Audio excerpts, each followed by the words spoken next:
২৮ October রাতে Portugal প্রবাসী বাংলাদেশি শামীম হোসেনের সাইকেলটি নিয়ে পালাচ্ছিল ছিনতাইকারী। পিছু নিলে এলোপাথারি ছুরিকাঘাত করা হয় তাকে। এতে ঘটনাস্থলেই মারা যান শামীম হোসেন।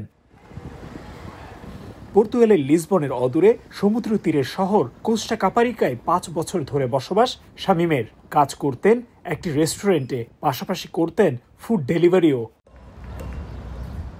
হত্যাকাণ্ডের পরদিন ব্যবসা প্রতিষ্ঠান বন্ধ রেখে প্রতিবাদ জানিয়েছেন কোস্টা কাপারিকার বাংলাদেশি ব্যবসায়ীরা।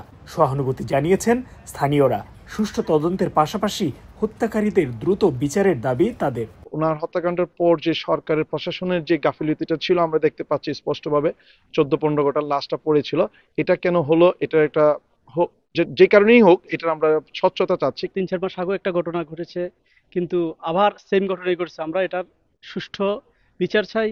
এই ঘটনায় 30 অক্টোবর ঘটনাস্থল পরিদর্শন করেন পর্তুগালে নিযুক্ত বাংলাদেশের রাষ্ট্রদূত এম মাহফুজুল হক।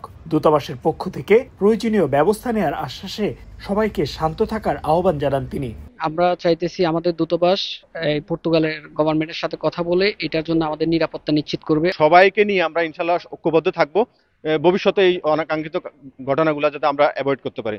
এর আগে জুনে দুর্বৃত্তের গুলিতে নিহত হয়েছিলেন আরও এক বাংলাদেশি। কোস্টা কাপারিকা এলাকায় প্রায় অর্ধশত প্রতিষ্ঠান বাংলাদেশি মালিকানাধীন। সুভিনির দোকানের পাশাপাশি রেস্টুরেন্ট ব্যবসা সহ বিভিন্ন পেশায় কর্মরত প্রবাসী বাংলাদেশিরা।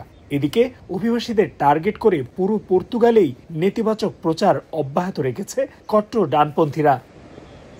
অতীতের যে কোনো সময়ের তুলনায় পর্তুগালের অভিবাসীরা সবচেয়ে কঠিন সময় পার করছে। বিভিন্ন স্থানে অভিবাসীদের উপর ঘটছে হামলার ঘটনা। এছাড়া ডানপন্থী রাজনৈতিক দলগুলোর বিভিন্ন কর্মকাণ্ডের পাশাপাশি সরকারের নানা পদক্ষেপেও কোণঠাসা তারা। অভিবাসন সংশ্লিষ্টরা বলছে, মানবিক মূল্যবোধ সম্পন্ন পর্তুগিজরা অভিবাসীদের পাশে না দাঁড়ালে ভবিষ্যতে তাদেরকে আরো জটিল পরিস্থিতির মুখোমুখি হতে হবে। তারিকুল হাসান আশিক, সময় সংবাদ, লিসবন, পর্তুগাল।